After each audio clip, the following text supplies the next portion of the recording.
Okay, up next, 5.03, Spring 2015 State and District Assessments.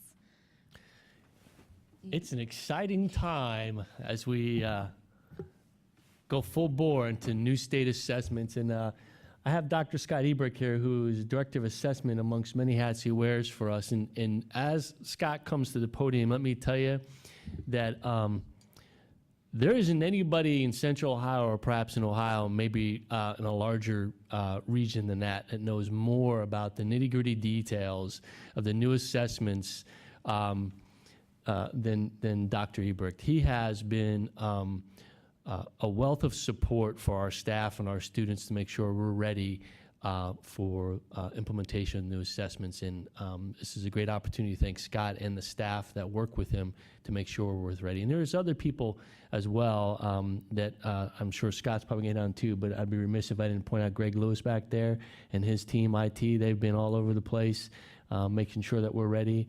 So we've had a couple days of testing and the reports back from buildings has been good, but it takes a lot to make that 2% happen in those classrooms this week. So thank you to all the staff members across the district who have done that to make sure our kids are in good shape for assessment. So with that, Dr. Ebrick, I'll turn it over to you. Thank you.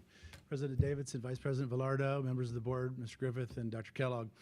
It didn't strike me quite what I was doing here today until about 2 o'clock as I was driving around following some morning testing, and I got to thinking originally when this was planned, I was to present many days after we had started testing.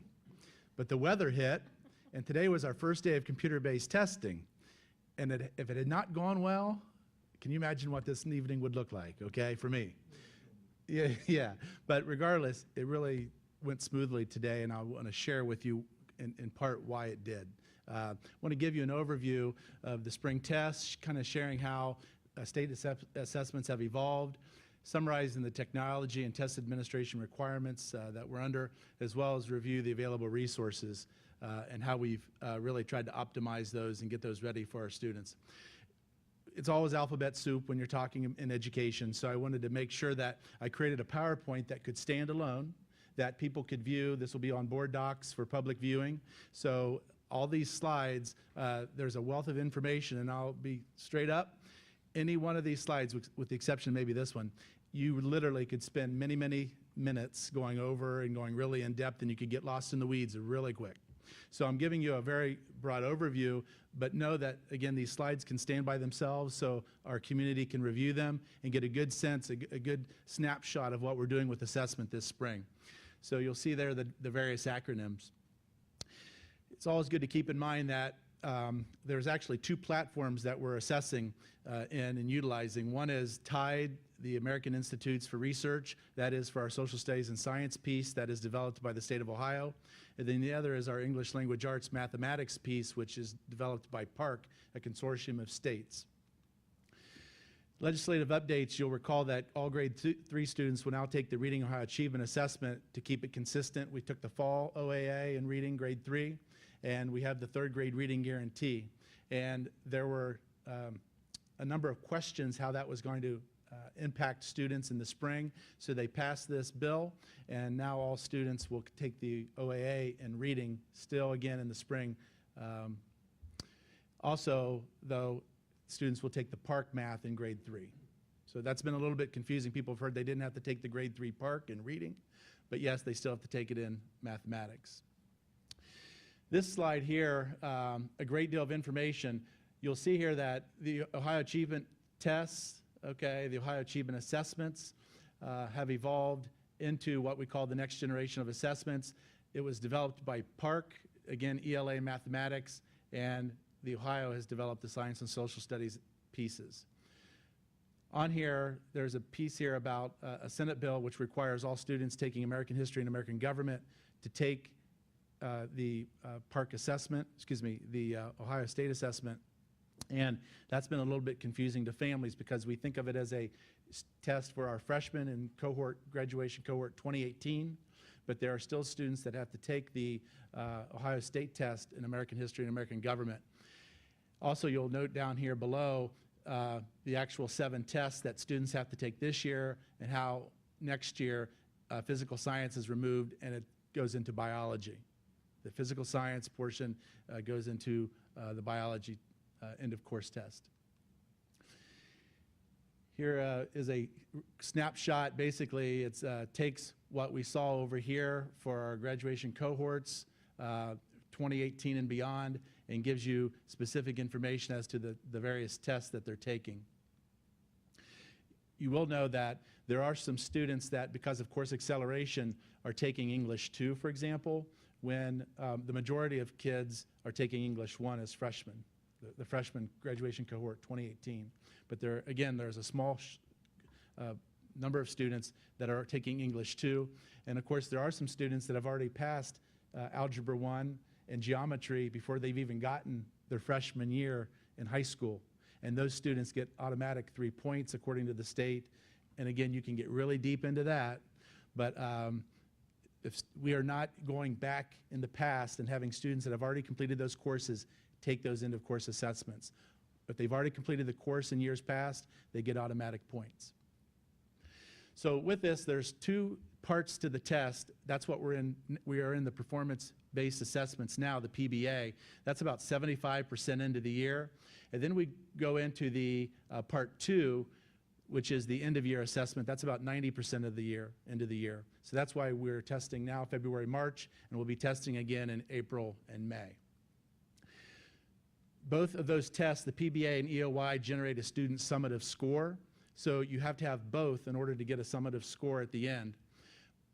There are various issues as we go through this. I'll be talking in the obstacles that we're up against.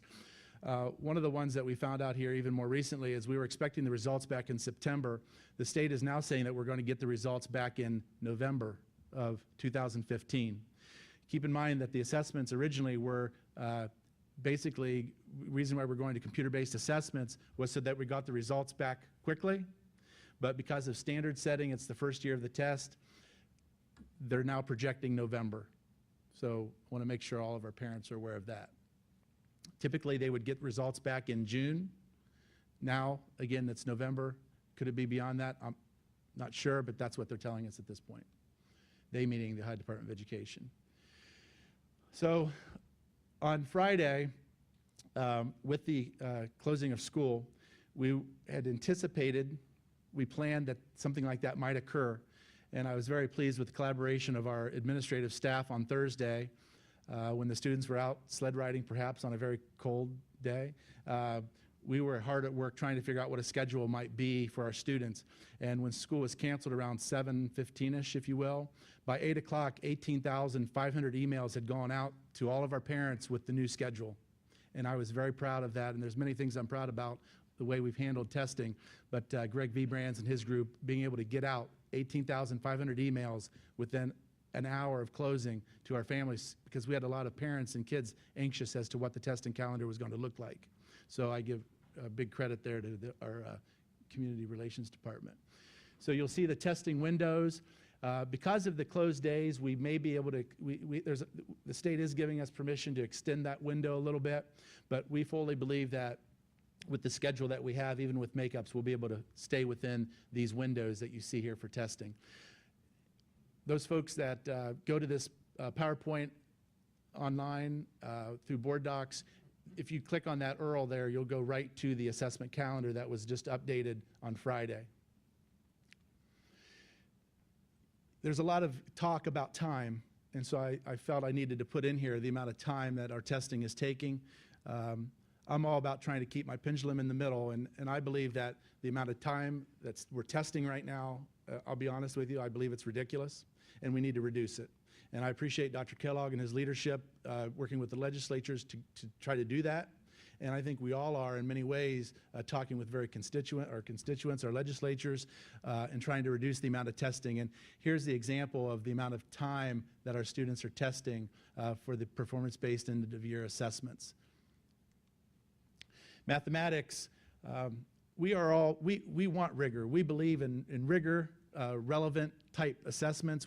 So by no means are we saying we do not want to assess students. We believe in assessment. The extent of which we're doing it is the issue for us as educators, at least for myself. So with this rigor, I believe that the questions, focusing on reasoning and constructing a mathematical argument, applying concepts to real-world problems, I think is spot on what we need to be doing. So that's with mathematics. In English language arts, I love the concept of the 3 different tasks: the research simulation, literary analysis, and narrative tasks.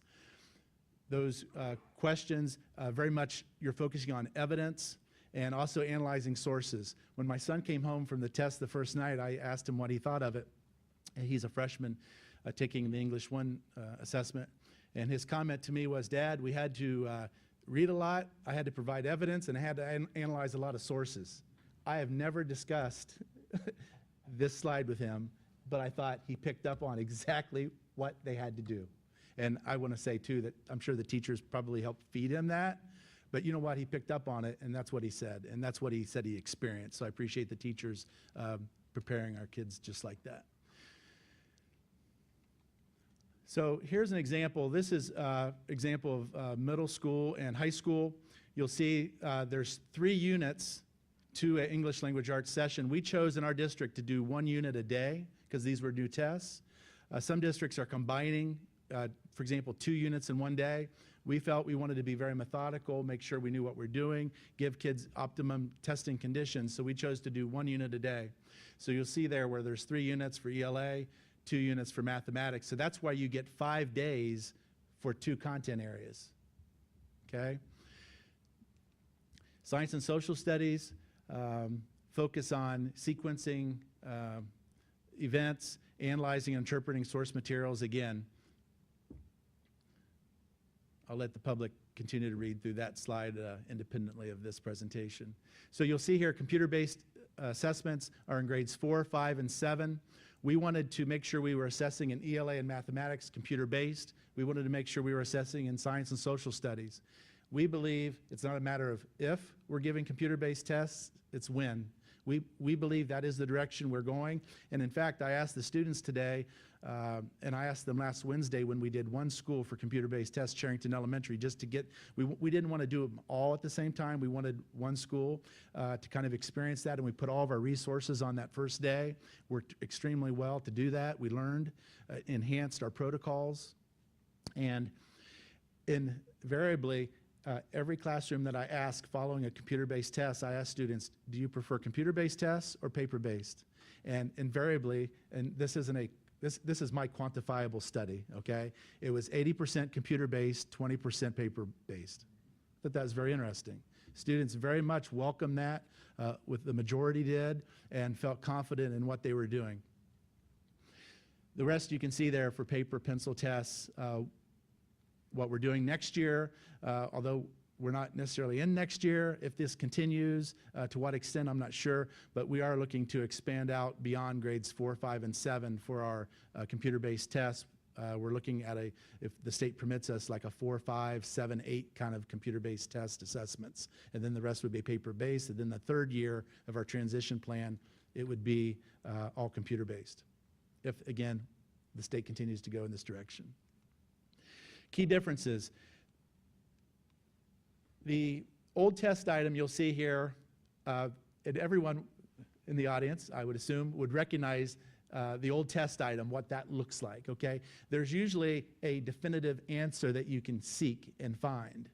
You'll see here, though, in the PARCC test items, it's usually 2 parts, Part A and a Part B. Part B is kind of derivative of Part A, what you get out of that. And a lot of times, there are multiple correct answers, but yet it's how you justify it and analyze it and provide the evidence is how you get the points. So I'm not going to have everyone try to answer all these questions. I'm just giving you an overview of what the various assessments look like. In English language arts, you'll see that there's a great deal of prompts that students have to go in and read. They can actually choose various prompts and then provide evidence and analyze sources around that. In mathematics, again, you still have 2-part type questions. Just even the length of the question and the amount of reading that you have to do. I've always said that every assessment is a reading test. And you'll see here, just look at the old test item in terms of the amount of words in the text compared to the PARCC test item, and also even into the tables and graphs. So science and social studies, I included this because you'll see the red arrows. That's an example of drag and drop. So that is a skill that our teachers have used and have shown students. And I will say that in Ohio, one of the things that they've done for us is they've made it very clear in their literature that teachers cannot help students with the content on a test, but they can help with the tools. So if a student doesn't know how to drag and drop, they can show them how to drag and drop. Now, they can't drag and drop the answer for them, okay? But they can go over and show them the tool to where to drag and drop. That's a huge distinction that Ohio has permitted us to do. So I mention that because technology is a wonderful thing, but unless you know how to use it and how to know it has the tool, are you really assessing what the students know? So the state of Ohio says, you know what, we're still going to know, kind of assess what they know, but we're going to help them with the tool to get the answer so that they are using it correctly. So that's a huge distinction. Again, I give some examples of American history and how the questions have changed on the new assessments. So considerations, one of the things that as we migrate towards using devices for computer-based assessments, we've had to make sure that we have technicians on site, and Greg Lewis's group has been phenomenal, and I truly would challenge any district to have a better tech group be more collaborative than the group that we have here in Westerville. 2 years ago, when we started knowing that this was the direction, Greg Lewis and I met, and we've been planning ever since then, and we've had multiple meetings with his group to prepare us for what occurred today.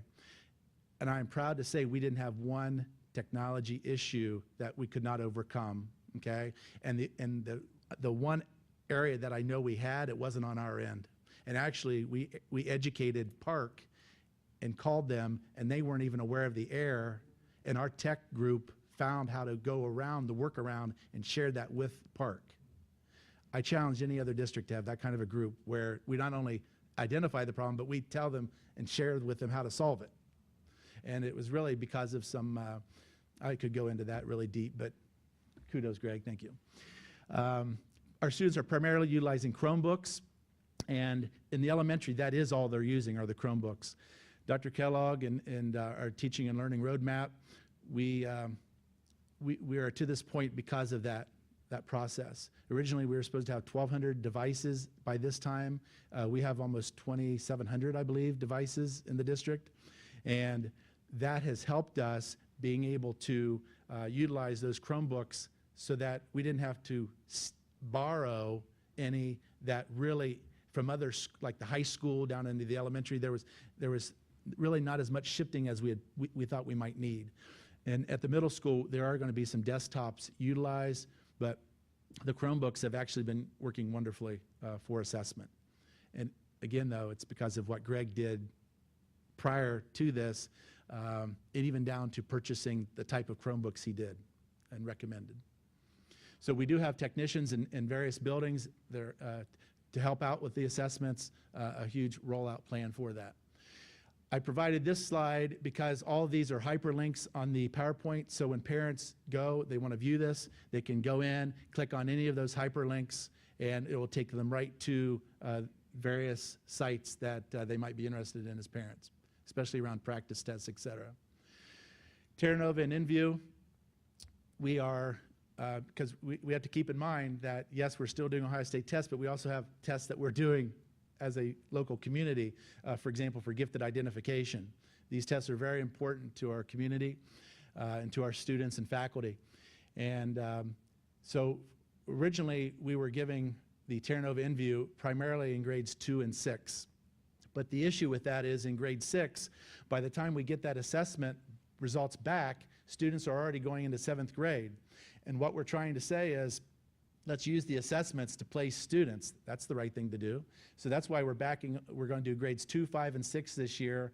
Next year we'll keep doing grades 2 and 5, so that at the end of the 5th grade, we'll be able to use that data to help place kids in middle school and where they need to be, okay, for those middle school Plus, keep in mind, though, Terra Nova InView is one piece of data that I don't ever want people to think one test determines placement. There are multiple tests, there's multiple measures, but yet that is an important measure for us. We don't solely rely on the Ohio State test. We don't solely rely on the Terra Nova InView. There's multiple pieces, but this one is a large factor. So Sunday I was attending a lecture series at my church, and the speaker was, he made mention that he was on a recent flight to Wisconsin, and he was very amused by the airline captain when he came across and they were getting ready to approach some turbulence. And he tried to stay positive, and he said this: "Conditions are favorable for unstable turbulence." I like that. Conditions are favorable for unstable turbulence. And I thought, that's what I've been living the last 2 weeks. Conditions have been favorable for some unstable turbulence. And the reason that it's been like that is because of these implementation obstacles that we've had to overcome. And I will always remember the last 2 weeks, partly because of the collaborative efforts with our staff, that there is no way that a district could do what we've done without the collaborative efforts of our administrative team, our staff, all the way down to our aides, our custodians. Everyone has been an integral part in preparing for these tests. I'll give you an example. When we look at required resources, material, and personnel, you think, okay, let's just put some kids in there and we'll test them. Well, one, you have to have the room. And because we chose not to go on a delayed start, we wanted kids to be in school that weren't testing.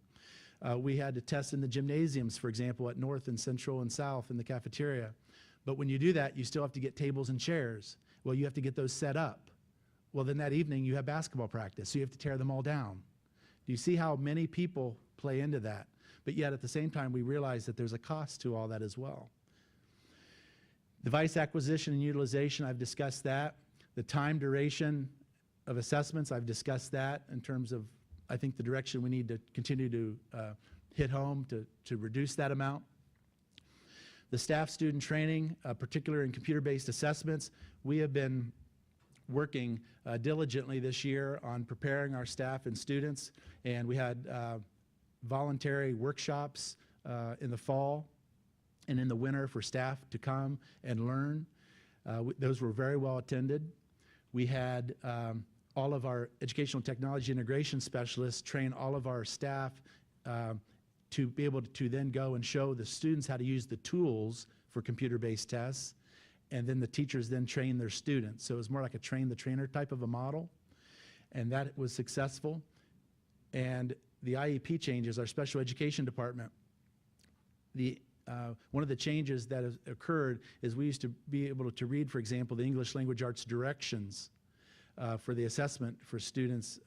But this year, for the Park ELA, we could not do that. You cannot read any aspect of the test unless you have a read-aloud accommodation, and there's many things that have to be in place in order to do that.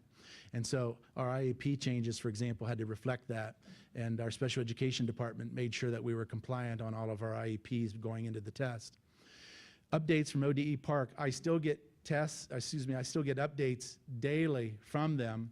And at times, yes, I do feel like we're building this a little bit as we're going along, and I think we are in some ways. But I think our district has been a leader in this. I gave you an example earlier with the question that we found, or the coding error that we had to call Park about. I think the fact that we have 2 different platforms for testing, we've got to do something about that. Because we train on Park, and then we have to go over here, and now we have a whole nother platform that we have to train on and administer the test. That's a huge issue, I feel, for us.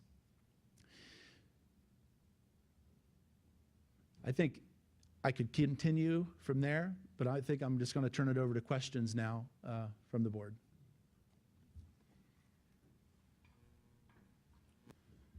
Who's going first?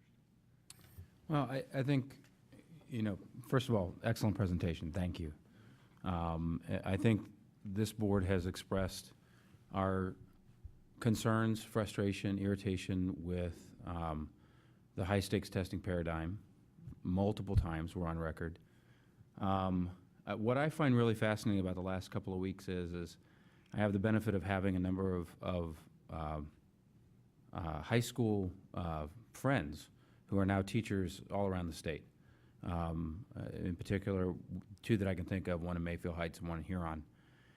And the news coming back from schools and districts and superintendents, how it's being shared in the communities is all consistent. That the Park testing paradigm, the Pearson relationship, the execution of the testing has been, I'm just going to be very frank about it, it's a disaster. It is catastrophic what it's doing to communities. We have parents that are frustrated. We're having people that are calling state legislators' office in this area and getting completely inaccurate information about what you can and cannot do related to these tests. There's no consistent communication and messaging from the state, from the ODE, from the governor's office, from the state legislatures. When we talk about, all-day kindergarten, we talk about the need for sufficient, transparent, over execution of communication, and we're in this vacuum with all of this park testing. I think that the level of frustration in the community statewide is only paralleled and compounded by what I see as a fundamental washing of hands by the ODE and the state legislature as they've been called to account for this. And I think one of my friends at another school board in another district said it best, doing what happens all too frequently, which is washing their hands of it and pointing to local school boards, right? So I want to emphasize to parents in this community, to students in this community, to my conversation with my freshman daughter at the dinner table the other night, that we have stood firm in our opposition to this testing. And as recently as the beginning of last week, the ODE came out with a very specific statement making it very clear that school districts do not have a choice on this subject, and this is the law of the land in the state of Ohio. So I think that we're dealing with unintended consequences of a poorly executed, poorly designed, and poorly implemented program. And I'm not sure that there's anything that I've heard or I can say myself that's positive about what we're experiencing. So to our teachers that have done so much work to get through this ill-formed process and implementation, thank you. Thank you for struggling through this for our kids. I don't know exactly what you say about a situation like this. Again, I will put my corporate hat on. This type of an implementation in a corporate setting would just be the end of that company, period. They would close up shop and call it a day and not be in business anymore. And I do not understand the state's reasoning and position on this subject. We have executed extremely well despite those conditions, and I appreciate you recognizing that. Especially our staff members and our teachers that did their homework and were prepared today to administer the computer-based tests, which was brand new for everybody, and they did it flawlessly. Right, and I want to say thank you to the teachers too, because if we could give the schools and the teaching back to the teachers, it would be totally different. They have been under a constraint this year to prepare students for this testing. I mean, let's face it, that's what they were all about, and they knew they had to do that. And I appreciate whatever they've done to educate our students along the way.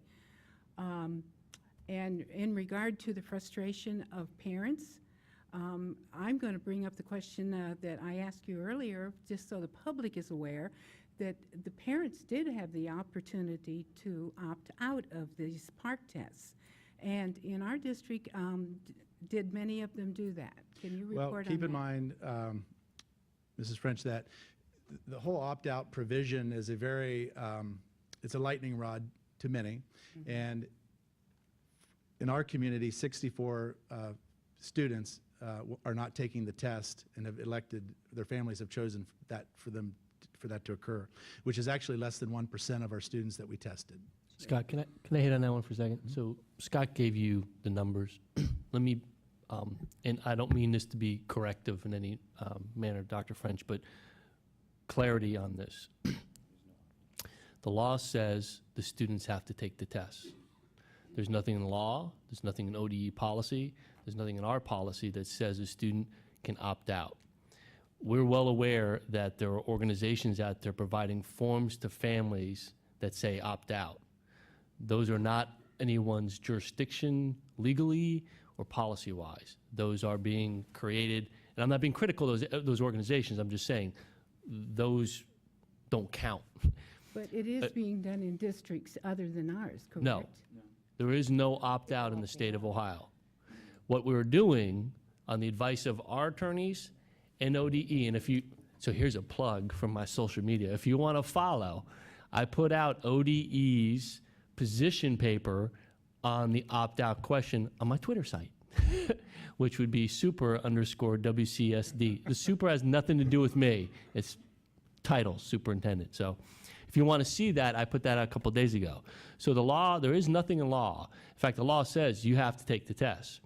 We have an attorney document from Bricker and Eckler, and we have guidance from ODE that says families that express to schools that they don't want their kids to participate in the testing, we've taken the position in every one of those cases. Now, Scott cited 64 cases of people who did not test. What you need to know is there were probably 100 or more phone conversations between administrators and families explaining to them the consequences from removing your kids from the test, which include this: third grade reading guarantee. If your child does not take the third grade OAA, your child is subject to a third grade reading guarantee provision on retention. Graduation from high school. One of the pathways, and this is one of the clarity pieces, but I won't get there, but one of the pathways towards graduation includes taking the 7 tests, earning 18 points. They're on a 1 through 5 scoring. Scott referenced that. So you need to earn 18 points on those 7 assessments in order to graduate. So if your child doesn't take the tests, there is no opportunity to earn the 18 points, and you may be forfeiting your opportunity to graduate. And I say it that way intentionally because there are 2 other pathways: industry credentials and a college readiness score on a college entrance exam. Neither of them are very well, this goes back to Dr. Bird's concern, neither of them are very well defined yet from ODE as to what, or legislators, as what they are.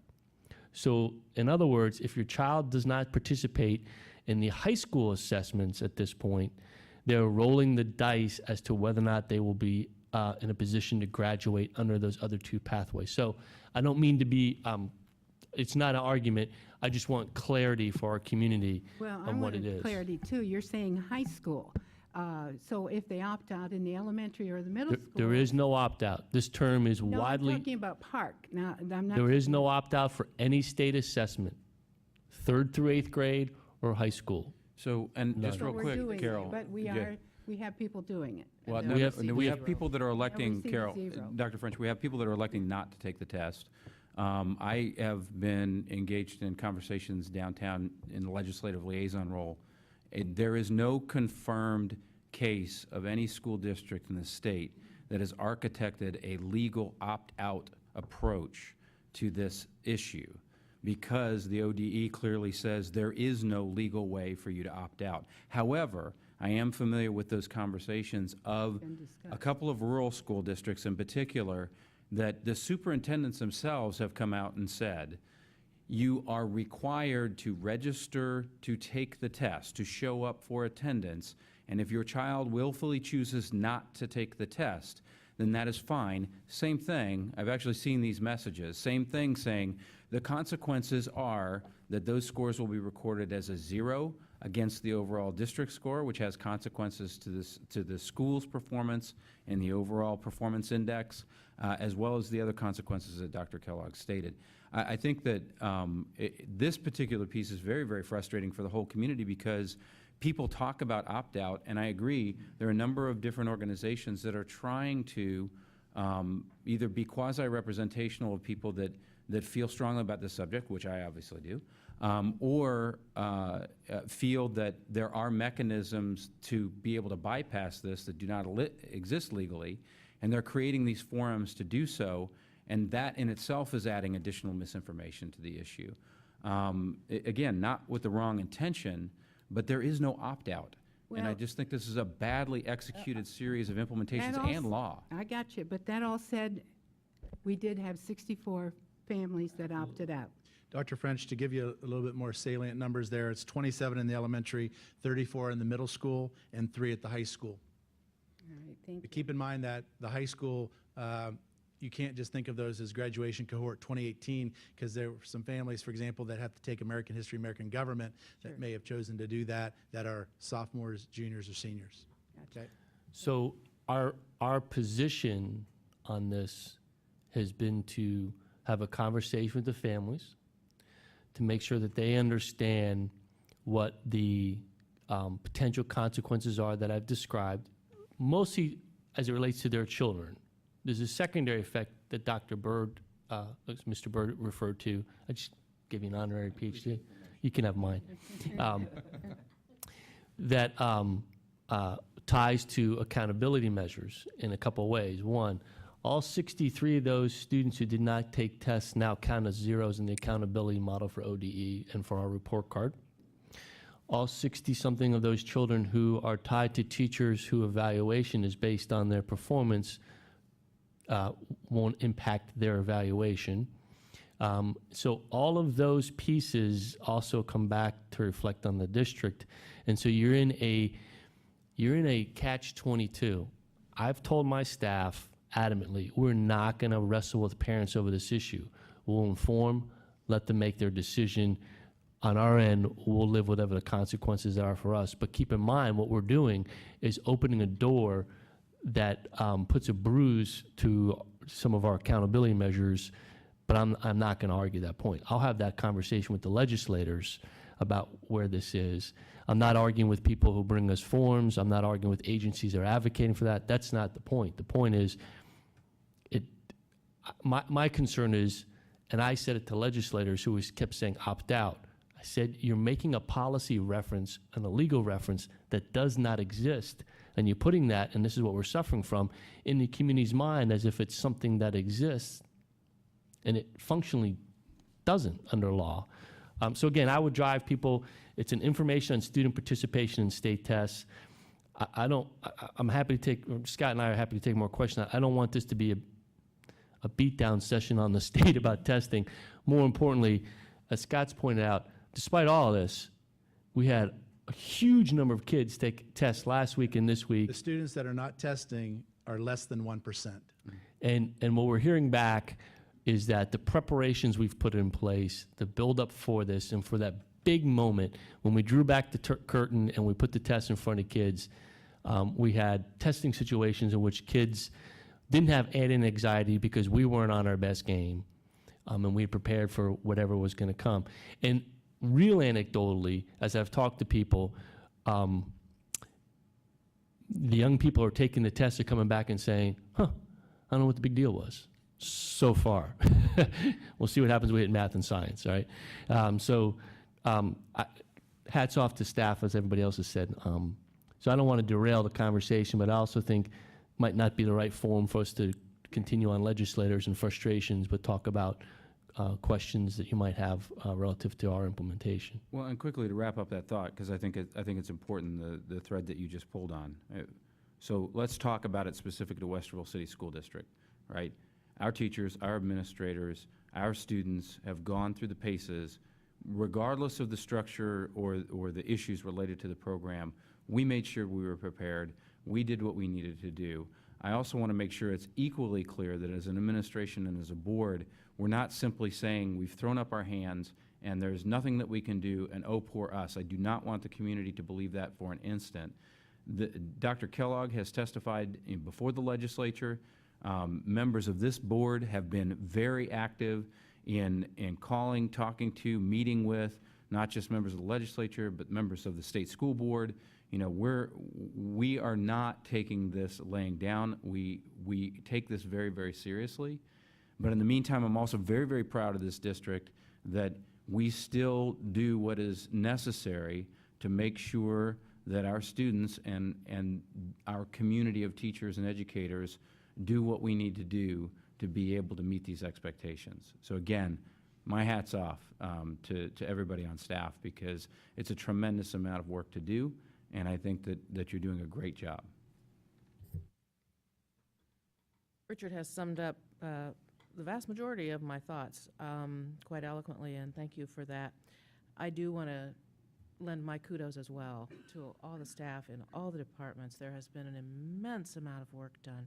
You know, social media has just blown up around this entire issue, you know, with teachers and parents and all sorts of individuals from across the state talking about that. And I have time after time after time been so very proud of our Westerville folks, the way they're talking about it. We're all very, very frustrated, and in fact, I'm very angry about the position that the state has placed us in. But our people, as Richard was saying, have indeed risen to the challenge, and it's not easy at all. When I think about the amount of training, the amount of instructions, the amount of do this, don't do that, don't you dare do this, that our teachers and our administrators have had to incorporate, internalize, and put into play right now, I am awed by what they have done and the message that they're transmitting to our students. It's exactly what it should be. You know, I've been telling people, look, don't opt out, because you don't know what's going to happen to you if you do. And the zeros that your child gets for opting out, it may impact him or her more than we know, and definitely will impact the district, and in years to come will impact evaluations unfairly. Don't opt out, but don't stop fighting, because this is not an argument that any of us should back down from. Do what we need to do, adhere to the law, prepare the kids as best we can, have the best environment we possibly can, and keep fighting, because this is wrong. And I said I'm angry, and I continue to be angry, but at the same time, I'm really heartened by the fact that all across the state, urban, suburbans, rurals, I don't care where you are, superintendents, educators, parents, we are all speaking with one voice. This is wrong. So we'll do what we need to do, and we'll do it well. But at the same time, we're going to do whatever we can do to make sure we don't have to keep doing this to our kids and our staff. Amen. Did you say amen? I did. Would you stand for the closing prayer? You want to pass the plate now, Praster? Sorry, wow, shifted gears for a second there, sorry. Really, all of this is just great comments, and I will just say just a couple things. One, anybody that would listen to any of these Board of Education meetings online will know the last X number of meetings. We've really talked about this, and it's a little frustrating and so on. And I'm sure that people across the district and state listen to our meetings late at night. And we just been very clear. You know, one thing I would say about all of this, though, is I think I struggle with the breadth of testing, I mean the amount of time, but I don't struggle with the depth of testing, because here's why. Because the teachers that I know in our district teach deeply. So I think our kids are learning deeply. When I ran for school board, one of the things I said was, if I could ensure that every kid got as good an education as my two are getting, I'd be thrilled. And so I think we need to keep banging away and trying to figure out the length, and it's taking time out of instruction and all that. And we'll keep banging away on that. But oh my goodness, it's just like awesome that there are times in life when you are told you need to do something, and you think it's unfair, and you think you don't have the tools to do it, and you don't think you can do it, but you rise to the challenge anyway. That's what I think this district, this staff, and our kids are doing right now. We are told we have to do this. We're not sure we have the right tools. We're not sure we have the right time. We're not sure, we don't think, but you know what? We're going to do it anyway. And simultaneously, we're going to try to figure out how to make some changes. A little piece of this, I thought this was like a tremendous report. Man, you just great information. I hope people will go online and take a look at these slides. I think we need to thank not only staff, et cetera, I think we need to thank the community. We're at 2,700 Chromebooks now already? Yes. Yes. Through the grace and through the taxes and through the finances of the community coming to the fore and saying, okay, we have to do this. We're going to give the tools. Listen, I know enough about building things that I know if I have a better tool, I can do a better job. And we have placed good tools into the hands of our kids and our educators. And they have said, yeah, we think this is too much and all that, but we're stepping up to it anyway. That makes me very proud of this district and of the leadership that you and others have provided. And I think that needs to be stated very clearly.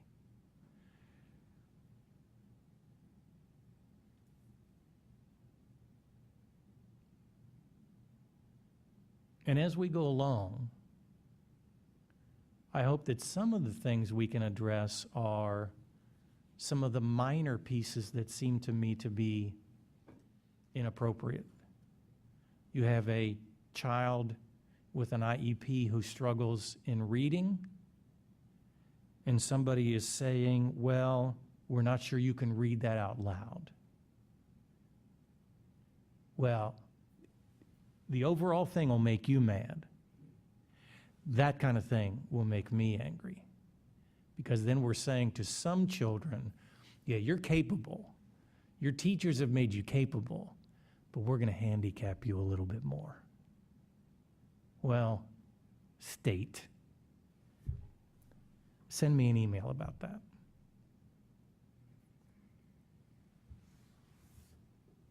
Those conversations regarding IEPs have been happening from the beginning of the year with families, and those are that's something that we have, again, tried to do collaboratively, and certainly decoding issues, and for example, students that are blind, for the most part, are the ones that you're permitted to do the read aloud on. So I want to be very specific about that.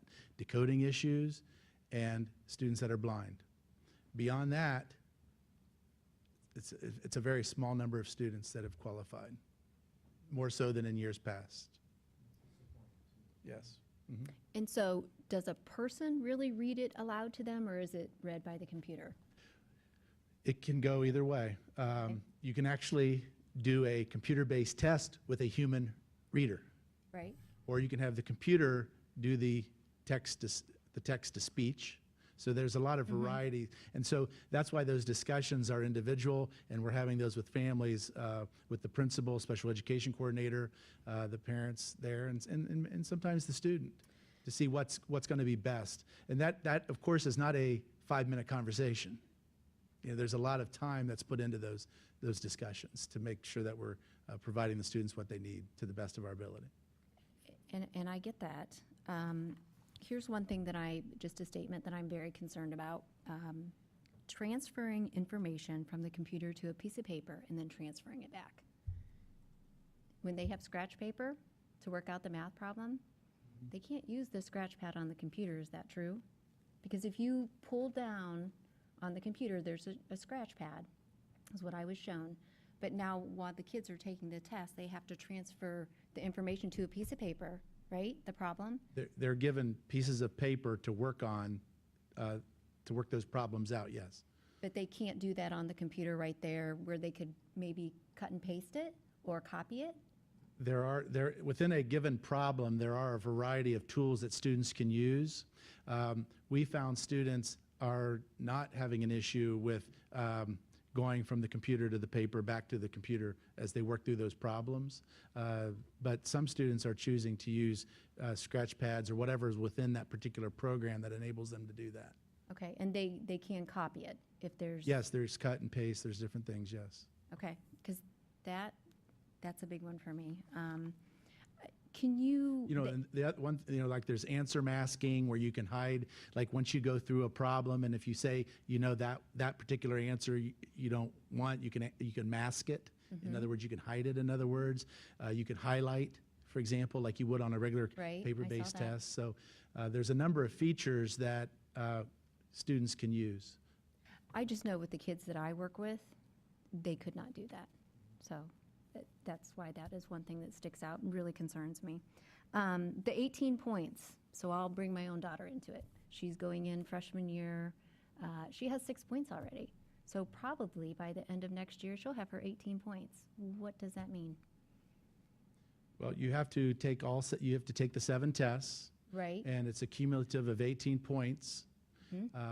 And it isn't like students can graduate with honors points or whatever, okay? So in other words, families need to know at this point, and I say at this point because Right, you know, it could you change. don't know, but at this point, students have to have a cumulative of 8, they have to have at least 18 points in order to graduate. I'm just But thinking, those have to be distributed across particular, so that English. they construct it so you can't do 15 points in math and 3 in something okay, else. that's what I was It looking it has for. to be distributed. I've forgotten exact. You remember the ratios? I don't remember them off the top of my head. Scott? Yeah, we'll have to look that one up. I think it's 6 points for English, 6 points for mathematics, and Not 666, is it? no, it's not. I knew you were going to go there, Pastor.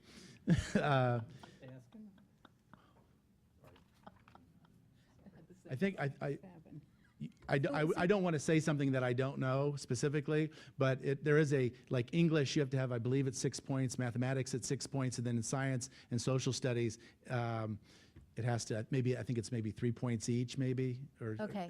don't quote me on that, but, Okay, that makes sense. okay? And that's what gives you the 18. Because if my math was, that did get to 18. How will the essays be graded and by whom? The essays, just like the Ohio Achievement Assessment, it goes to the testing company. And from my understanding of what has taken place will be the case with Pearson. They will hire people to come in and read. They'll train them. You have a rubric to be able to assess that.